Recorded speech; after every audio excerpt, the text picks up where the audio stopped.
Yung role ko. Yung role, yeah.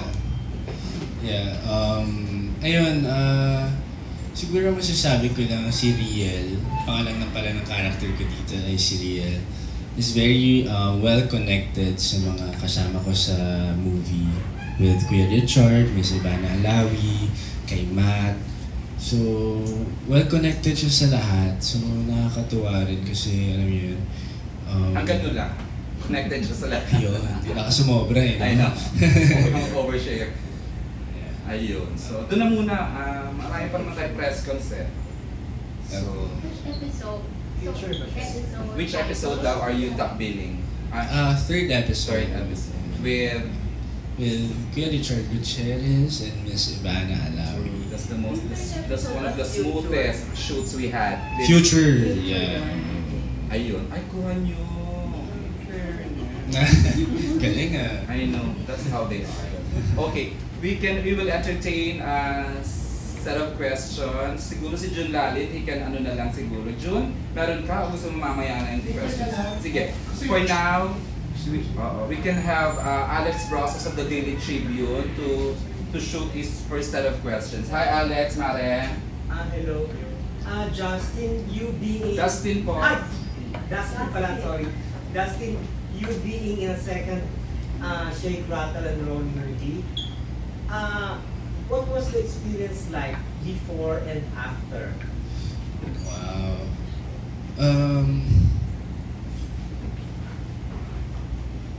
Alam niyo na sabi ko sa prod last time na grabe talaga yung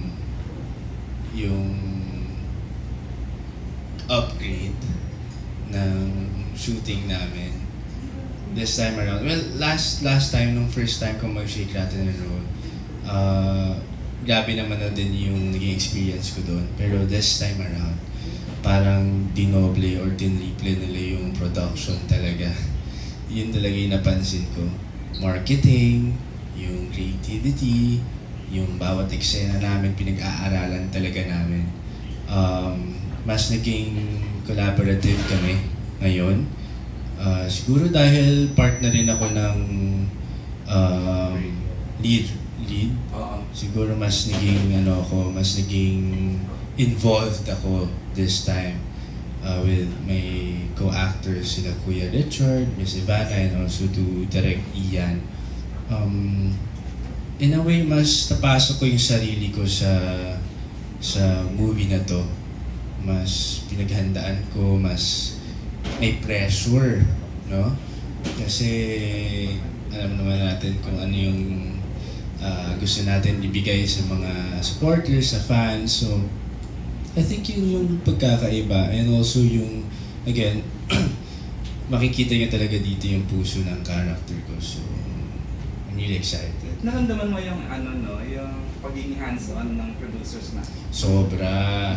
Alam mo yun, nagulat niya ako kasi parang, may paano ba? May Gen Z atake na to ngayon. Super hands-on. As in, nakikita ko, na-appreciate ko yung production talaga, kung paano sila kumilos, yung mga strategy nila, yung mga decision making nila. Kakaiba talaga. And kudos to Mr. Cell and Sir Keith, of course. Sobrang hanga ako sa kanila. Gusto ko na nga go-prod next time. Joke lang. As we all know, Justin is, clear ka lang, he is managed by Sparkle, Regal Entertainment, and Virtual Playground. Sa tatlo. Walang natitira sa... Charing lang, joke. Ang dami ang manager. Ganun naman. Ayan. Pero, Follow-up question. go.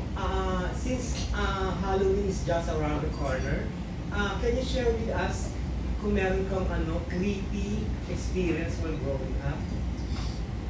Yung nakakatakot or Nakakatakot na experience. Were you, ganyan na? So, ano ka ba? May mga times, siguro ang nasa utak ko ngayon, before kasi magkatabi kami ng brother ko matulog. Tapos pagka dilat ko, parang nakita ko siya na parang yung mukha niya skull. Tapos sinuntok ko yung mukha niya. So parang yun yung parang talagang naging sa akin, parang tuwing pinag-uusapan yung mga ganong tanong. Or personal. Oo, yan yung pumapasok sa isip ko kasi ang tagal ko siyang tinitigan na naging skull talaga siya. So, yun, hanggang ngayon parang trauma ko siya or natatakot ako tuwing naalala ko kasi parang kapatid ko yun eh. Mamaya, di ba? Baka may pinanggalingan kang pinanood prior to that. Shake, rattle, and roll. Wow! Tumigil. Are you the type na matatakotin or hindi mo lang pinapansin kung just like that experience? Actually, matatakot din ako. Sobra. Naalala ko nung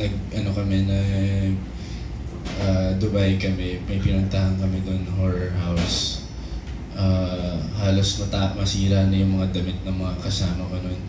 Kasi ako talaga yung tagahila sa kanila.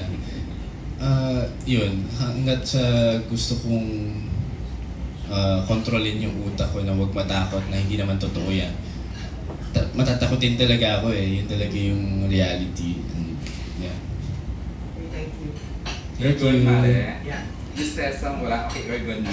Okay, follow up ni Miss Tessa before I give the microphone to Chad na late. Oh, Miss Tessa. Hi, Nikki. Hi, Miss Tessa. Hi, hello. Well, congratulations. As you said, this is your first lead. You've been part of like several legal movies Yeah. before, no? Syempre, the turning point. Do you think the turning point was really PBB? And during that time, na ito yung naging malaking, this is your year. May time ba na medyo nainit ka? Or do you think that your career was really how it was meant to be? Na nag-build up dito sa pagiging lead mo ngayon? How long have you been with sa showbiz Yeah. na patas papunta sa PBB? Almost 3 years. Mabilis Three. Yeah. Almost. So nagpakuha 2 to ka agad 3. ng movie, diba? With like Lobby's movie. Yeah, pero prior to that, nagkaroon ako ng series with Regal also, Mano po, 1 and 3. Ganda naman. Nag-love ko na Super, oo. And to answer your question, no, before PBB actually, sobrang na-appreciate ko nga ito eh. Before PBB, andyan na talaga si Miss Rosel na talagang binibigyan ako ng plano, ito yung mangyayari, ito yung mga projects. And yun nga, to be fair, before PBB, nagka-guilty pleasure na ako na wala pa man din akong pangalan. Binigyan na ako ng tiwala. So, I mean, yeah, mga RSP, Riga Studio Presents, ang dami ko rin, siguro naka-8 ata ako ng Wow. RSP eh. So, I mean, nandun talaga yung support ni Ms. Rosella ng buong Regal Entertainment, no?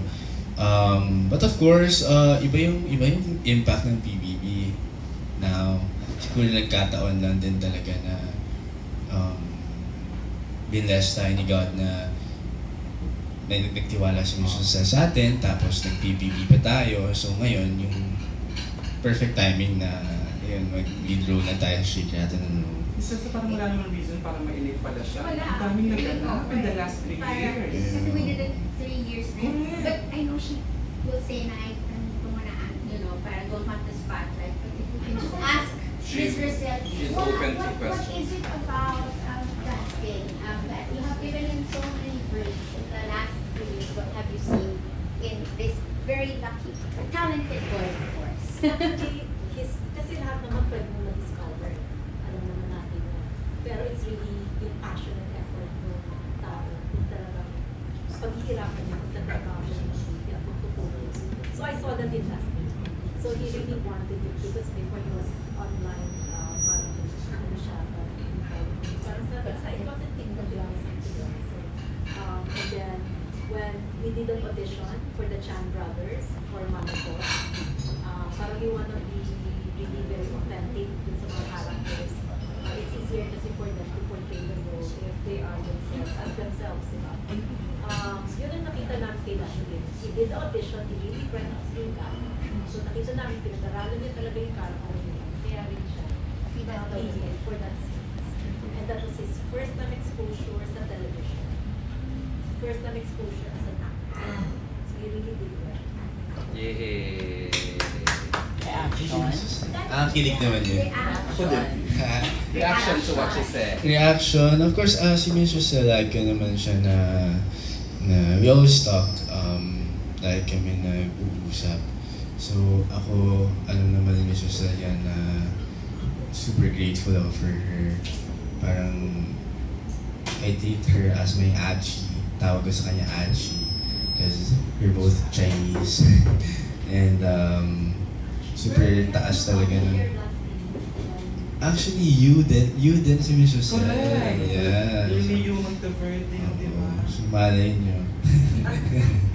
So yeah, si Miss Josel, super grateful talaga ako sa kanya. I remember may isa akong interview with Regal before, way back pa.